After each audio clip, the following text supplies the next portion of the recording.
Welcome to Dry Arabia! And today in the south corner of the map in yellow, we've got Minecraft Pro Gamer, also known as Beastyqt, playing as the Ottomans, and his opponent in the north, playing in red.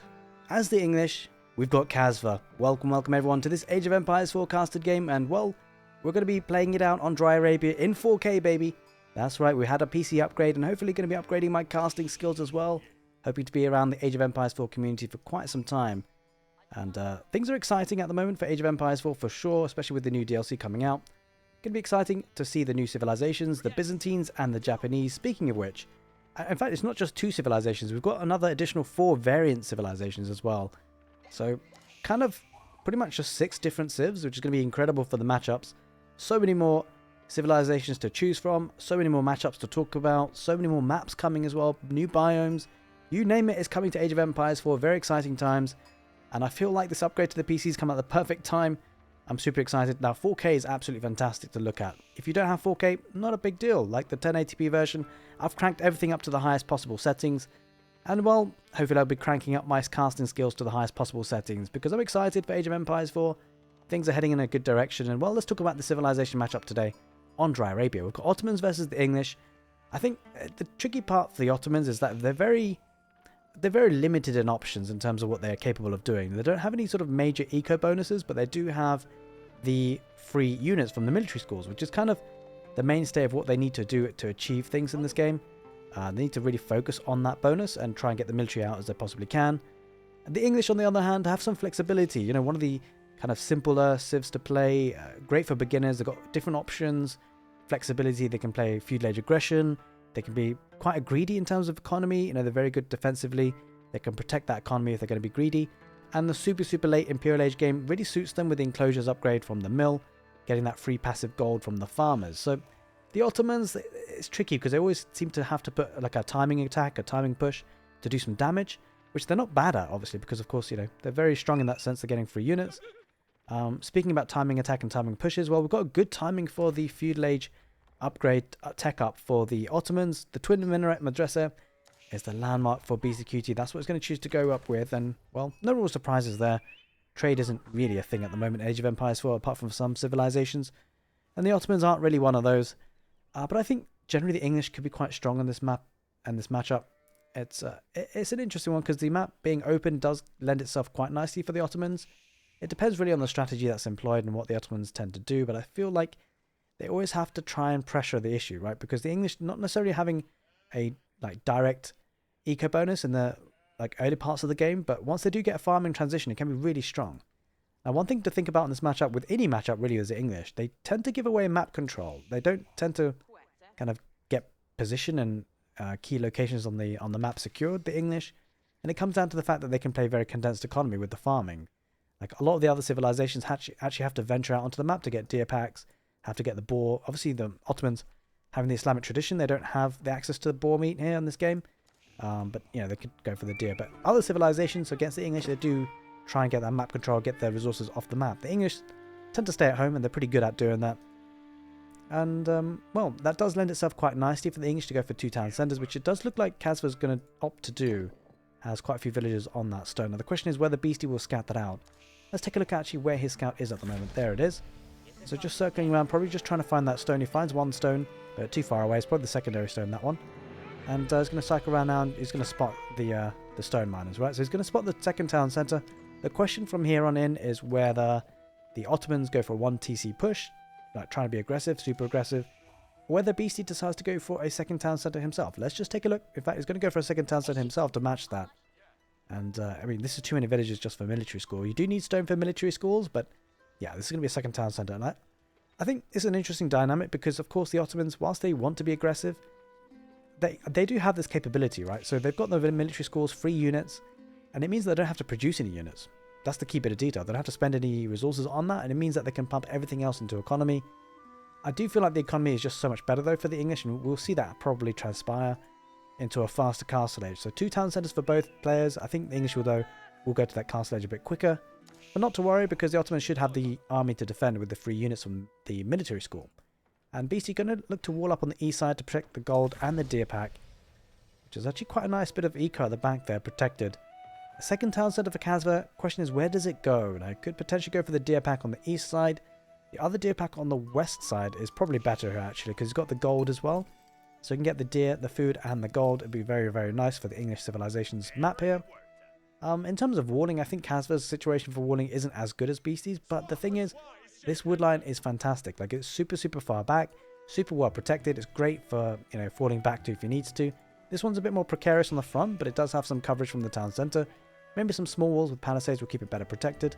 But certainly, I think the English do make a very nice transition from, you know, getting a couple of longbows out to put some pressure. As we can see now, the first longbowman for kasva heading forward. And the wood is a very key aspect of the English civilization for the longbowmen, but also being able to seed those farms, right? Now, the farms are cheaper, which is great for the English, and the food income is very, very fast from those. Should be able to take out the scout, should be able to kill him. I think Beastie has to back away from that. Can't really take that fight, and he does back away. And now Beastie is going to be under pressure from the longbowmen for the villagers on the outpost, sending more villagers to get that outpost up, and it should go up. And I think kasva does get this villager, though. He's done quite nicely to micro his way through, just kept on edging closer and closer. If he didn't edge closer and closer, he would have actually gone out of range, that villager, so he managed to get the kill there, backs away from the outpost range as it goes up. And this longbowman on his own, dishing out some damage against the Ottomans. Back at home, well, kasva does now have that second town centre starting to build, and, well, Beastie has already got his one up, and he's going to look to try and pressurise that stone. I think really Beastie is just trying to overmine the stone so he can get as much as he can for the military school. I'm almost confident it's not going to be a 3-town centre, right? It's surely not. I mean, I don't think he'll be able to with the pressure coming out from the longbowman anyway, so he's going to have to try and pull those villagers back and make sure that he gets the military schools that he wants. Vizier points comes in. Question is, what does he go for? Maybe imams, we shall see. I was going to go for Anatolian hills. You just saw the sheep spawn out there. So he's going to have plenty of food underneath that town centre. Will really help his boom for the feudal age, kind of extended feudal age that is going to be playing out here. Going to be getting arrow slits as well from the outpost. I like that touch because you kind of want to reduce the idle time on your villagers as much as possible. You don't really want them garrisoning in and garrisoning out all the time.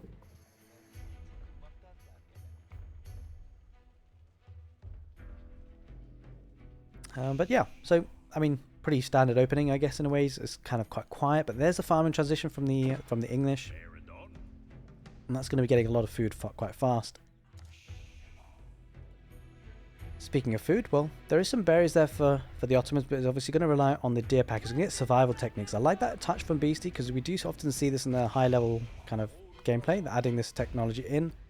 I wonder whether kasva will do the same. Probably not, because he's going to go for farming transition, right? So he's going to prioritize horticulture instead, because that's kind of the longer term solution for him. He's got deer meat, to be fair, that he could kind of take and get survival techniques for, but it looks like he wants to prioritize horticulture, which kind of makes sense, seeing as he does have quite a few farms up and running already.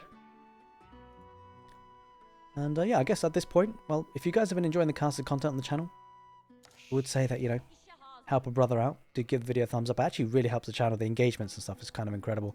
I've actually done some analytics and checked it out, and actually, yeah, every comment and every like actually makes a big difference when you tally it up in terms of impressions that YouTube gives.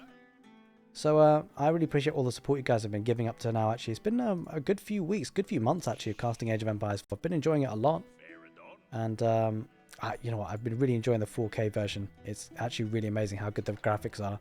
It's a really big step up, believe it or not. But I think the 1080p full graphic settings is still really nice to look at. So yeah, I mean, crank it up, and I managed to get the full settings out, which is very, very nice. 2 Sabahi for the military schools that have been up and running now for the Ottomans, and well, he possibly could afford a 3rd military school if he went for the Vizier point, but I think he actually spent it on Anatolian hills, so he might be waiting a while for the next one to come out. But a lot of villages on gold for the Ottomans, looking to get that fast castle.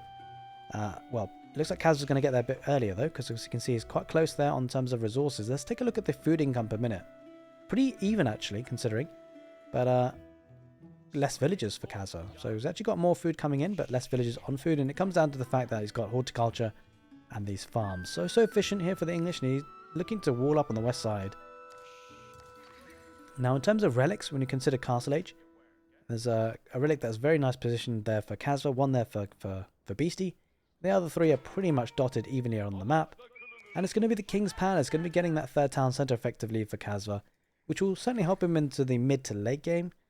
But it does take some time for that 3rd town centre to really pay off, considering Beastie's got 2nd town centre himself. And, well, the question is, what does Beasty do in reaction?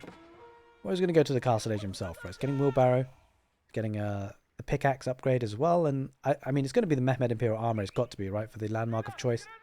For the Ottomans, very strong. Now, I really like the landmark because it does give the Ottomans a bit of a power spike. And I feel like against a civilization like the English, the Mehmed Imperial Armory forces the English into getting a siege workshop, which, you know, they may not necessarily want to get.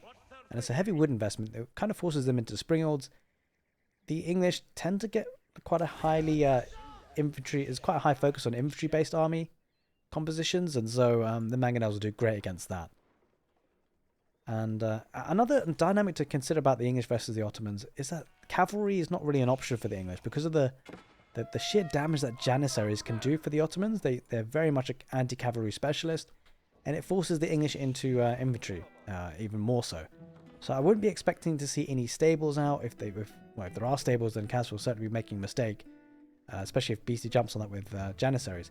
Now, another added factor because of this situation, the janissary interplay here, it means that he's even more stuck in his base, right? It's bad enough being the English going to town centre, playing the condensed economy with the farms, but now he won't have that mobility because he won't have cavalry. And so this is quite nice for the Ottomans. I think in many ways that the Ottoman units really lend themselves into gaining map control quite nicely. You know, they've got the military schools for the free units. They've always got access to janissaries against cavalry civilizations. And, you know, they've got the Mehmed Imperial Army for siege adding into the Castle Age push. I would be expecting both players to drop a mosque or a monastery. And there's that mosque for Beasty. I think the trouble is Kasva's been struggling on wood for quite some time. And despite Kasva going to the Castle Age first, he's only just getting his monastery now, which is not ideal. Like, when you tech up to a next stage, you really want to get that power spike or the abilities that it gives you to, you know, to get that things off the map. You know, he wants to get those relics, and ultimately, Beasty is actually going to get the first Imam out. He's going to get the first 2 relics off the map. So the timing great here for Beasty, and he had his economy just a bit better tuned, a bit better fine-tuned for that wood income that he needed. And here comes some barracks for Kasva, putting it on the front lines, which is a bit of a tricky situation because, you know, the English invite pressure, right? That's kind of what they do. It's just one of the situations that they find themselves in, especially being on 3 town centres. You know, a lot of food has been pumped into this to make new villages, and it's a bit awkward the positioning of the barracks, I think, this one, because if he decides to put production buildings here and is under pressure, that's something that Beastyqt could take advantage of. He's going to take advantage of this, going to snipe a villager here with 2 Sipahi, and he will get it. But he's going to have to back off now because of the decent number of longbowmen, veteran longbowmen at that. But yeah, certainly if Kasva decides to continue in his infrastructure here, it could be a bit of a risky situation, because if Beasty does break through the middle and just camps this location, that'd be really harmful for that production capability for the English. But we'll see. He's going to wall up on the west side here, Beasty. Make sure he's nice, safe and secure as the game wears on into almost the 14th minute now. But 2 relics already bagged in the mosque here for Beasty. Getting that gold income, nice trickling in. And a 3rd military school. So we can see stables coming out. It's going to really make the use of the mobility units. And this is what Ottomans do great, actually, with the janissary. It's just the threat of it, right? I mean, Beasty hasn't actually produced a single janissary. But the fact that he can, it forces Kasva into a situation where he has to rely on infantry, which is not really ideal. But it's something he's going to have to deal with. I think Kasva's going to have to play the late game and just slowly try and push out as much as he can. Try and get some map control in terms of static defenses walling up. And just slowly kind of eat away at the map and push forward slowly. He's got to be careful though. He does have 1 gold here that he can rely on that's quite close. He's going to have to protect this large 8,000 gold vein. I wouldn't be surprised if this is the focus of attack for Beastyqt, right? Because this is the main area that Kasva will need to expand his economy to. And so Beasty will probably look to pressurize that. We shall see. He's looking to get sacred sites though. On the west side, he's going to cap that one. And pretty even in terms of economy, although Kasva's edging a little bit ahead because of that 3rd town centre. And Beasty heading a little bit further ahead with the military because, of course, he's got the military schools. Let's talk a little bit about the meta. Banging on the drum. So Beasty's got one of these guys. We'll be increasing the attack speed by 15%, which is really, really good for all of the units. As you can see, they've got a golden hue. The English do have something very similar, the network of castles, but they need a static defense in the form of an outpost.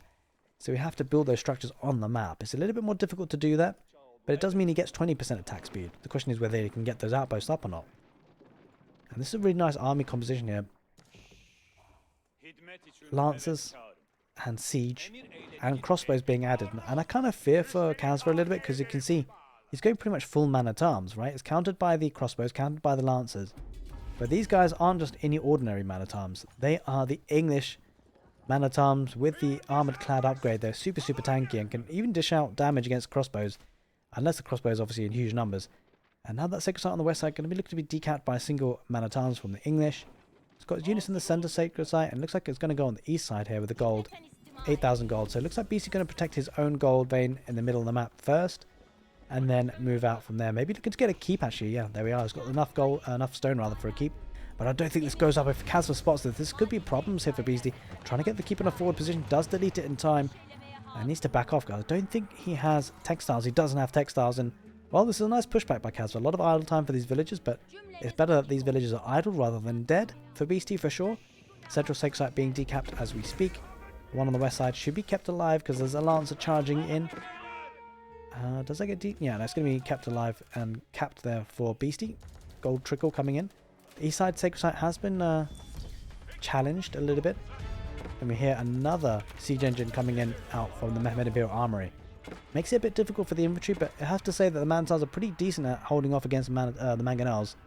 They don't take like terrible damage, but they are still, of course, infantry. And you know, imagine getting flung with rocks; it will hurt you too.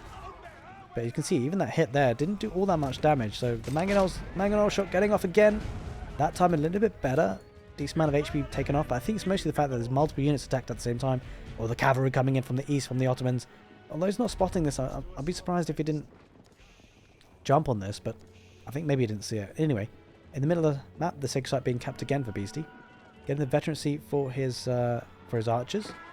Going to attack there a little bit there, the man-at-arms at the back line. There are a couple of longbows firing off for the English, but probably not enough. Mehter getting involved and now is waiting for the mangonel that seems to be floating in the air. Holy moly, that's a glitch. Anyway, he's going to head forward and kasva needs to back away. He does have the network of castles bonus, the 20% attack speed, but the 15% attack speed, therefore the Mehter will be balancing that a little bit. Mangonel shot gets off and well, kasva needs to be careful. He's losing a lot of infantry. He doesn't have the fight here. I don't know why he's taking the fight. He's losing a lot. Another mangonel shot comes in with devastating effect, and well, kasva has to back off. Beastyqt going to push in down the middle, and that's a strong push by Beastyqt. He's behind on eco, but he's ahead on military. Kasva needs to regroup and buy some time, and we talked about it earlier in the game actually. It'd be kind of interesting if this actually ends up happening, but the production's on the front, guys, and Beastyqt is he's right here. He's actually going to head back though, healing up his units. And he's looking to get a keep. He's got a keep on the west side as well. Done really great on actually getting the sacred sites capped. And I suspect he might be going for a sacred site victory. We'll look to get a keep on the east side though if he can. He doesn't have any villagers on stone just yet. At the moment at least. And he does have villagers on the west side. Oh, looks like kasva was trying to get a keep in that position. He was thinking the same thing, but he spots that he can't. Oh, mangonel shot comes off. He's going to get huge damage on the crossbows. Didn't do as much damage as you kind of hope from a spectator point of view. But well, Beastyqt dishing out damage and pushing this back, and well, looks like kasva is under pressure. Beastyqt going to break through the palisades and dish out more damage as he walks through. But there's a springwall there for kasva. Should be able to take out the mangonel if he's not careful. Beastyqt does have to retreat. The mangonel deploys, trying to get a shot from the infantry. I think he gets one shot off. Oh no, he's switched targets onto just the two man-at-arms. And he loses the mangonel in the end. That's not ideal for Beastyqt. He loses a bit of a siege engine. Another one still remaining for the Ottomans. He has capped all three sacred sites, so set up the timer. Oh, there's a keep here that was trying to go up there for kasva. Doesn't manage it. The torches come out from the lancers, and it's going to dish out a lot of damage on the keep. Now, kasva has to be committed, right? He's taking the damage a lot on this keep. If he deletes it, he doesn't get as much stone back, and village coming out, but the lancer's going to wrap around. But there's the army for kasva heading in that position. Does have spears, have a couple of longbowmen. They need to get in position, though. He does try and push the lancers away. I think the lancers back off. I don't think he takes the fight. He might try and get some villagers, though. He wraps around. Villagers go down. A lot of them are low health, and he is starting to repair that keep now. And now the lancers heading on the west side possession. The villagers kind of repairing that keep, and does activate the network of castles bonus now. And this is kind of a head-on collision, kind of a front for the fight. But look at this. Kasva is going to be facing up against an Imperial Age Ottomans with the Seagate Castle in the middle of the map. And that's going to be problematic for kasva, because look, the keep on the east side as well. It's got keeps everywhere on the west side, central, and the east side locations on the outposts, on the sacred sites rather. And that's going to be a problem for kasva to deal with. He's going to need siege, and the real concern is got mostly infantry. It's very difficult to mobilize a huge army quickly. He's going to have to force a fight that he wants to take in one location. He certainly can't raid with this army, not effectively at least anyway. He's going to head through the middle, it seems. But he's going to run into problems. He's going to run into that Seagate Castle. And kasva, whilst his food income is incredibly strong, he's not kind of close to the Imperial Age. He could just idle production just for a short time and get there. It does have the military lead, could try and challenge. No, he's not going to get there in time, I'm afraid. And that Seagate Castle does go up. kasva has to back away, and there is the Imperial Age for the Ottomans. The interesting thing is this does give the Ottomans now access to the Great Bombard. Wonder whether he'll toggle that. Beasty will be looking to probably get this unit, which would be great for the Ottomans in the late Imperial Age if they can get enough of them. Well, kasva heading on the west side now, looking to pressurize this keep. Does have a trebuchet, but nothing to really guard this area. Not enough military. Now kasva does have one thing over his sleeve, is that, well, Beasty had to invest a lot in that Imperial Age, right? It doesn't have as much units. kasva's pretty much population blocked, so now he's going to go to that next stage, probably with the Berkshire Palace. The question is, where does he put it? The Man at Arms going to torch down the keep. There's nothing here to protect the keep. I think Beasty loses his position. He loses the trebuchet, at least for now. There's the Barbican of the... Barbican? I mean, the Berkshire Palace going up next to the keep. Going to protect that 8,000 gold, which he wants to take. It's only 6,500 now, but here comes the cavalry on the east side for the Ottomans. And they're going to do a lot of damage. Man at Arms going to try and take out the keep as quickly as possible. But here are the crossbows. 2 mangonels. The mangonels, they get a huge shot off on the Man at Arms and the spearmen on the front line. Dish out a decent amount of damage. Could have been worse. And the Sabai still pressurizing a lot. Huge fight happening on the keep position. He does lose one of the mangonels though. And he might be losing another. Another mangonel shot comes up on the Man at Arms. Take out a lot of the HP. But those guys are still super tanky. Gonna try and back away with the... Gonna try and attack with the mangonel even further. Holy moly. Okay, well, kasva does take out that keep. And I think at this point, Beasty gives up that position. He's gonna head home, try and regroup, try and get the elite upgrades as much as he possibly can. There's the elite upgrades coming in. Elite Sipahi. And then the elite crossbowman as well. The decap will be coming in for kasva on the west side, sacred side. And he's gonna buy himself some time now to get back into the game. With the Imperial Age now in for the English, I suspect they will be seeing enclosures coming in. It's going to be about a minute or two away. There we are, just 1 minute. And it's going to be getting 1 gold every 5 seconds for each villager on a farm. Now that would be really great if it does go to the super late game, if the gold gets all swept off the map. And the main thing is it's not so much the gold income, which is actually pretty good anyway, but it's more the fact that it's population efficiency, right? He doesn't have to spend villager like space on villagers gathering gold. He can just go for enclosures. It certainly helps on the west side. He's going to try and push now for the, I think probably the first time. He's doing some eco damage. Significant eco damage on the west side. Is going to push in hard and deny that gold for now.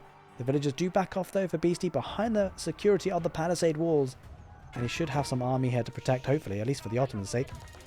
In any case, he's pushing forward in the middle. There is a keep there for kasva. That'll help him solidify and hold his position for a while, but there's quite a lot of units here. There's a ram, there's a mangonel, and quite a few cavalry and crossbowmen.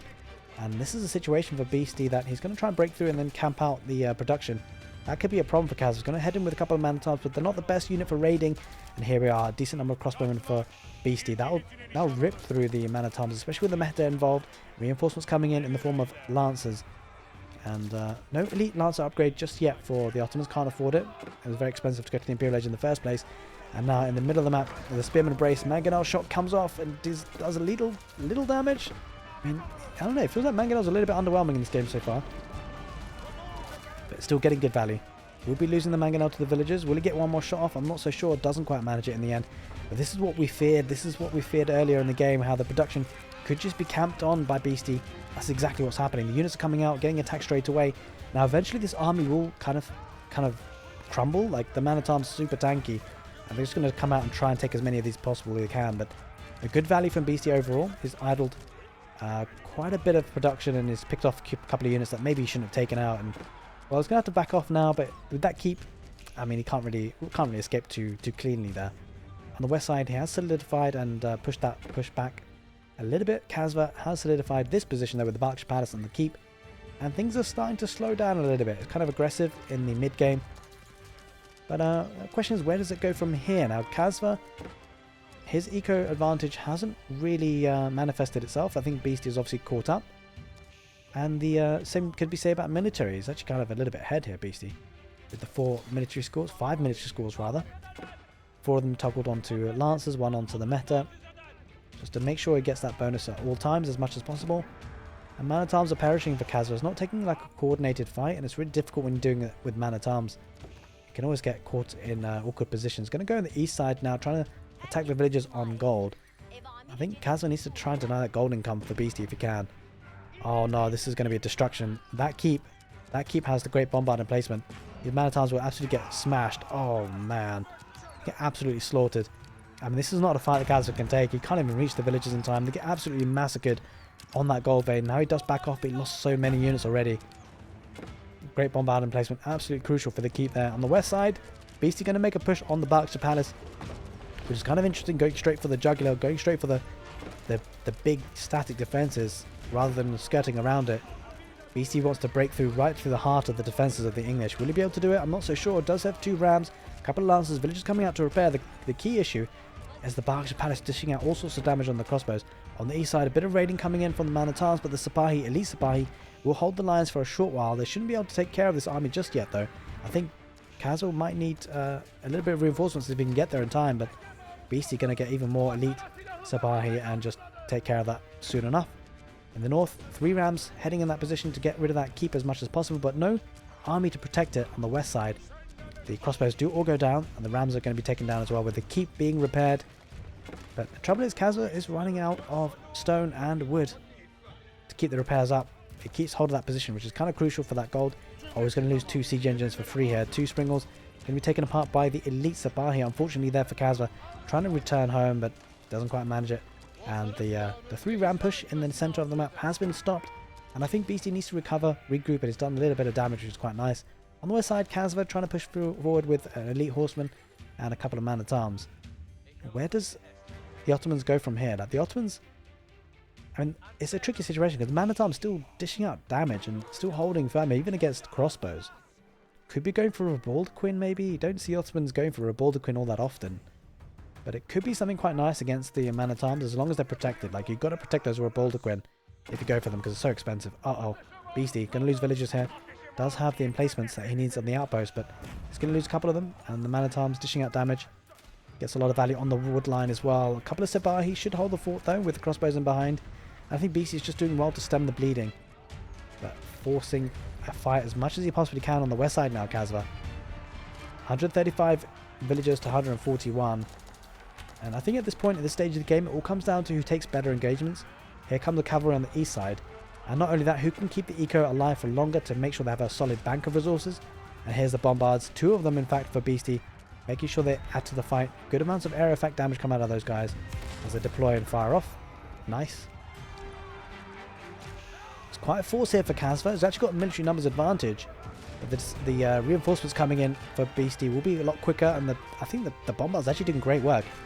Getting huge hits in there. And the Lancers should hold for now. I'm going to try and get some raiding value. But the thing is for Kasva, raiding just doesn't feel particularly strong in the situation, right? Because Kasva, as many villagers as he kills, well, Beastyqt will just replace them. It has to be like a slow, prolonged push, a steady push to do like serious damage to infrastructure. And the trouble is, without siege, it's an issue for Kasva. He needs those siege engines, which he can technically produce on the Beastyqt Palace and the keep. Question is, will he be able to? We'll have to see. The situation is a bit different for the Ottomans, of course, because they get the free siege engines from the Mehmed Imperial Army. Keep going up on the west side. A good decent number of elite horsemen pushing that a little bit. He's going to need some reinforcements here. Beastyqt does have the elite lancers, and they will be taking care of their army. The villagers will come out to rebuild. Does he have textiles? He does have textiles now, but here come the force from the English elite man-at-arms on the west side, and I think the villagers are going to try and get that keep up, but it's going to be military versus military.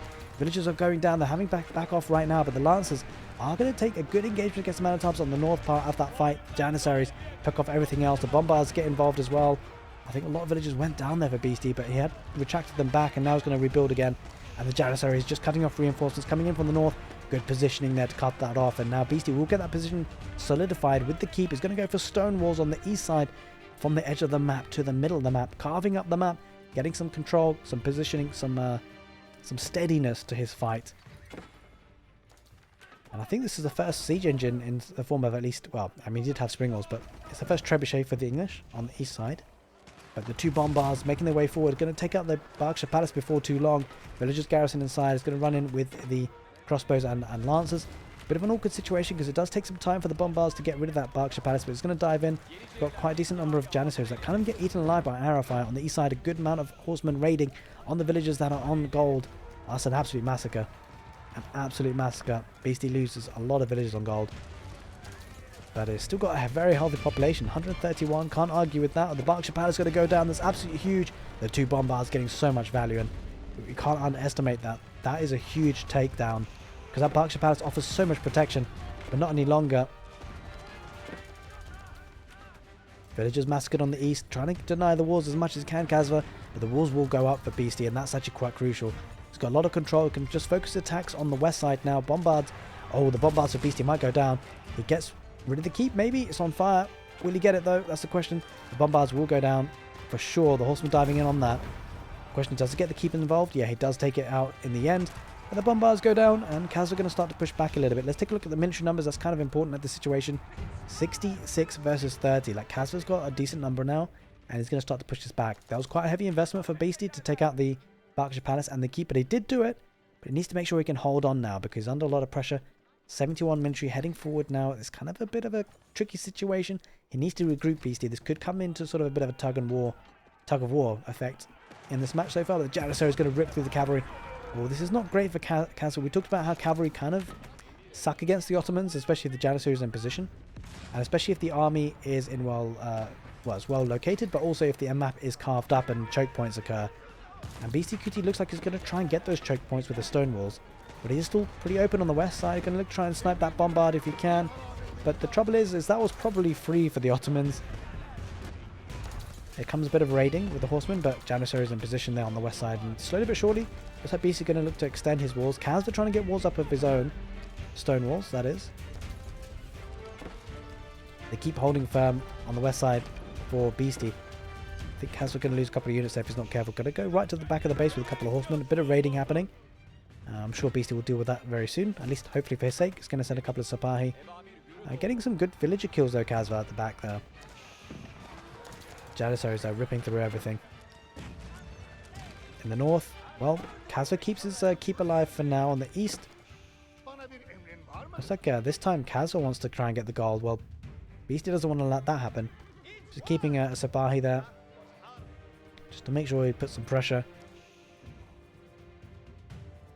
Well, quite a crazy game in Age of Empires 4 right now, and I think both players are going to start to calm down, maybe just to recover a little bit, regroup. And as you can see now, stone walls coming up for kasva.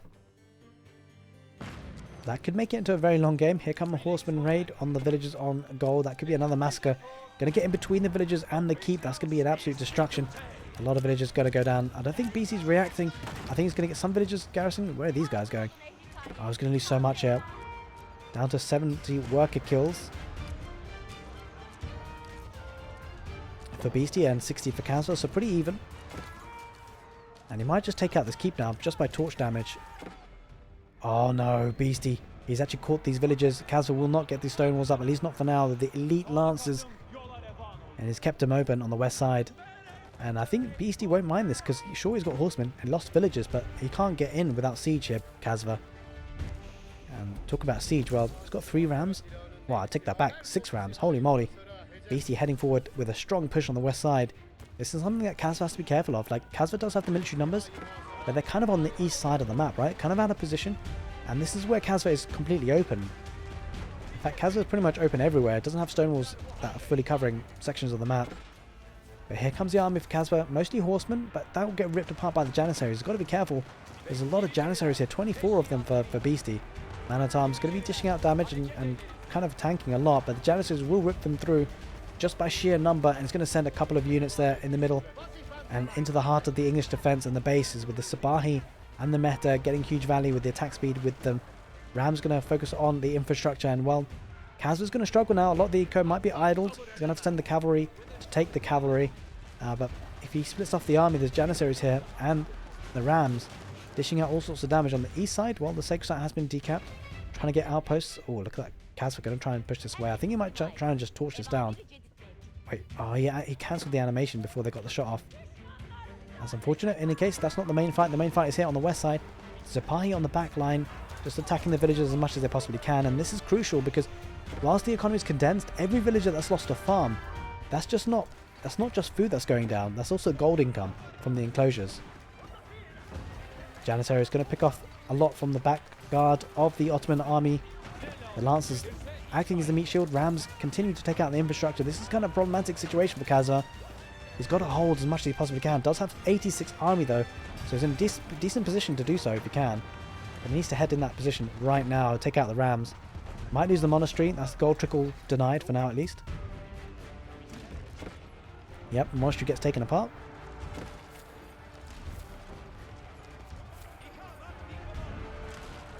But this is a strong fight. I mean, the Janissaries are good numbers, but decent numbers for horsemen with the man-at-arms and the longbows at the back line. I think kasva clears this up. Beastie will lose everything, but it did do a bit of damage. A lot of eco damage, in fact. He's actually killed a lot of villages, 106 in total. As we look back at home, he's got the infrastructure set up for the replenishment of that army there, for sure. And kasva has cleaned up that push, 92 military. Now, the thing is that having lost those villages, it has enabled kasva to really start to bump up the military numbers. The problem for him is that his eco is not looking great, like in terms of the banking anyway. If you look at how much resources that kasva has banked up, it's a lot less than Ottomans. Alright, well, trade is on the cards here for the Ottomans. Wants to get that gold income. 80 gold per trip, which is actually really, really nice. It's a lot of gold coming in.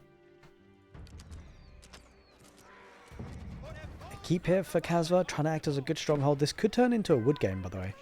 If we consider how much wood is on the map, kasva's going to have to head out into the middle of the map to get wood. And same for Beastie. He's kind of heading to the west wood line. This is quite nice protected, actually, with the stone walls. Oh, he's going to get the palisade walls to deny the stone walls. That's a nice touch by Beastie, and it denies it for kasva. That's got to be annoying, because now he's going to have to delete or destroy the palisades just to get the stone walls up. Really nice investment on villagers to get this up, and, well, it keeps things open for kasva. Although, with 108 military, he shouldn't be under too much pressure. At least not for the short term. But the army is starting to build up again for Beastie. 2 bombards added into the mix. It looks like it's going to be elite lancers, janissaries, and bombards. Oh, the bombard and placement of the keep is absolutely phenomenal.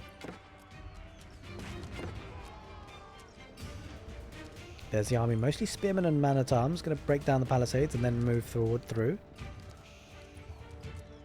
Does have that keep though, so that's something that's quite strong for Beastie to try and hold on to in terms of defending this position. Going to head in with a couple of cavalry on the east side, a couple of spearmen in position, but they're not going to cut them off rather. And going to go straight for the farms. He's going to take out villagers, and another problem for kasva is that I don't think he's producing villagers. Like he's down to 85 villagers. Oh, he is producing. He's just losing so many. But speaking of losing villagers, well, Beastie's going to lose some here on the west side, but 150 villagers. Look at that bank of resources. That's the kind of crazy thing for the Ottomans. And this is something I fear for kasva, right? So once kasva loses his army, he's not going to be able to produce them as well. Like, he just doesn't have the backup of resources, right? Like, Beastie could do this all day.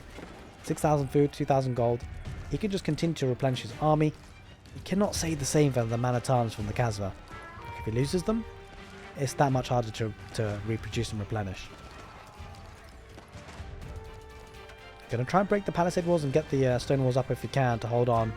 I think super late game, like the English could win this, but he's got to get there, right? kasva has to get there. 2 bombards get a huge shot off on the man-at-arms. He's got to be careful though. kasva might be able to snipe them. No, I don't think he gets there in the end. The bombard's doing so much damage. I thought for a second the bombards could be at risk, but they're just certainly not. Ram going to be taken out in the center area of the map. And, well, it looks like Beastie's going to replenish and regroup together with one fight. It looks like he's got more military than he actually has. I think this is pretty much his whole army. 19 military versus 110. I think kasva wants a big push. I mean, he needs a big push, right? Because if he doesn't win with the next 10-15 minutes, I mean, his eco is so badly damaged that he can't really stay in this fight unless it lasts for like another hour, which we could potentially see. We'll have to see. Alright, well, it looks like he's going to go on the east side, but he can't break through. How does he break through? He's going to need ramps. Oh, he's been kept out again, trying to get stone walls. Beastie just palisade walling everything. In between, just make sure the stone walls can't get there. Villagers will go down on the gold vein, but it's not much of a problem. Not when he has this number of traders. How many does he have actually at the moment? Let's just see. Got 31 traders. That's a really healthy number. Now, kasva will get the stone walls eventually on the west side, but guess what? 2 bombards, 3 bombards. Wait, how many bombards? 5 bombards for Beastie. It's absolutely huge. He's going to make his way through very easily. Now, the thing is that kasva needs to take care of those bombards. He really does. That's a death push of army. If Beastie can... I mean, he's only got 26 military Beastie. It's kind of crazy when you think about it, right? He does need to support the bombards a little bit better. If he loses them, that could be very painful. He's got 6 bombards now. Going to head towards the middle of the Seagate Castle. Kasva trying to break through. Does he have any rams? He doesn't quite just yet. Yeah, he's trying to find his way in. He's trying to get those stone walls up if he can, but this is so terrible for Kasva. That's got to be so frustrating. Yeah, talk about frustrating. Well, villagers are going down again in the heart of the base of the English. Cavalry riding in. Meta supporting, but look at this. Horseman coming in. Spearman for Kasva. He'll take care of this. But he did lose more villagers. 157 villagers have been killed for Beasty. And a death push of 6 bombards making his way through the stone walls. I mean, at this rate, even if he does get the stone walls up, it doesn't matter. They're going to go down as quickly as they're going up. A couple of lancers killing the villagers. Another way in for Beasty, rather, if he wishes to. I think this is a smart play by Beasty, right? He knows he's not under pressure. He's just focusing on the economy, getting as much resources as he possibly can. And then he might even just delete villagers at this point. Like, that could be an option. Oh, he's got to be careful. The horsemen riding in. They're going to snipe the bombards if they don't get out of there. He's got to be careful. I mean, they are free siege engines, but still. Will he lose any? That's the question. I think if he gets a villager to repair, that would be helpful. But the bombard emplacement in the Seagate Castle doing all sorts of damage. A couple of lancers on the back line. Down to 80 villagers here, Kasva. Is still at population cap because of the army. Trouble is, he's going for elite spearmen, right? It's kind of like a trash unit, we call. It's kind of a low cost, not really population efficient, I would say. Whereas the army for Beasty is so population efficient with the knights, with the lancers, and the bombards. Taking engagement here. The bombards getting a lot of AoE damage. Holy smokes, that could be a problematic situation. Even winning with the numbers, the bombards on the back line getting so much AoE damage. The horsemen are going to try and ride around. Now the front line has been taken apart. The Ottomans have to back off and retreat. Will the bombards survive? They get through the gate. Oh, he loses one though. Will he lose another? He's body blocking. He should be able to get that one there. Kasva does in the end. Bombards fire off again. And well, Kasva has to back away. He can't break through. And most of his army is on the east side. So on the back of this, look at that gold income. Look at that food income for BC. Kind of insane. Now the trouble for Kasva is that he's got a large military numbers that's not doing anything for him at the moment. 118 military, but they're not achieving anything. They can't break through. And the stone walls really helped Beasty at this point. When you think about it conceptually, it's such a fascinating way to think about the game. Like, having the military numbers is not helping Beasty. It's not helping Kasva, rather. He's not getting effective damage out of it, and it's taking up population space, which he could have had as villagers gathering resources. And well, that's exactly what the Ottomans are doing. Just gathering the resources so he can have a really strong push, and Beasty can just sort of swarm his enemy. And even if he does lose his units, well, he could just reproduce them with the resources he's banked up. He's going to be at risk though of losing these bombards. Might be surrounded. 3 bombards will start to fire off. I think these guys are goners, but they're going to get damaged before they do go down. Man-at-arms getting involved right into it, and 2 bombards remain, and that will go down.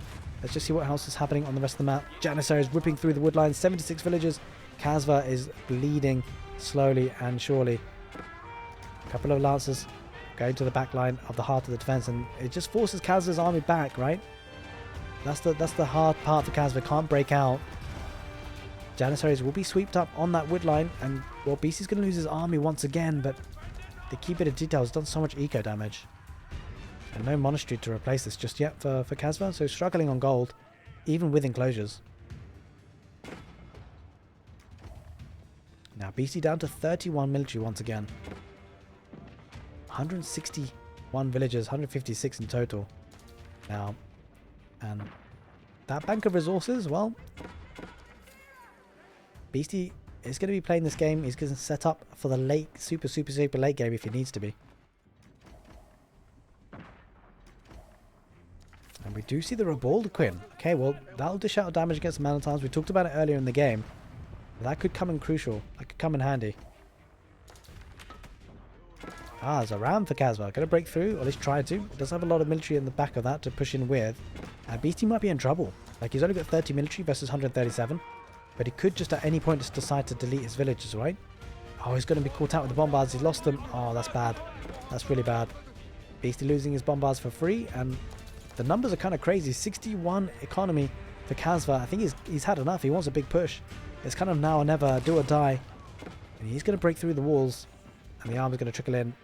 But he needs a big push here for Kasva. The trouble is, Kasva doesn't have much in the way of siege, right? It's population capped. Janissaries on top of the walls for now, at least. just dragging the infantry as much as they possibly can. Rebaldaquins. This could be crucial. This could be the final fight. I think kasva needs to dive in. If he loses his army here, it could be the end. I think this is the final fight for kasva. Doesn't have the resources to replenish in terms of gold at least. There's the fight. The Rebaldaquins ripping through a lot of the man-at-arms. Still one or two of them still alive. In fact, this is pretty tanky. It needs ranged units at kasva. The Rebaldaquins ripping through the man-at-arms. Kasva's army, the English army, dwindling under that gunpowder fire. And there it is. I think that could be the end of the game. We'll have to see. Another Rebaldaquin adding into the fight. The Seagate Castle adding in so much damage. Kasva trying to zerg his way through, pushing in with the units, but it isn't possible. And Beastyqt, he takes the game on Dry Arabia.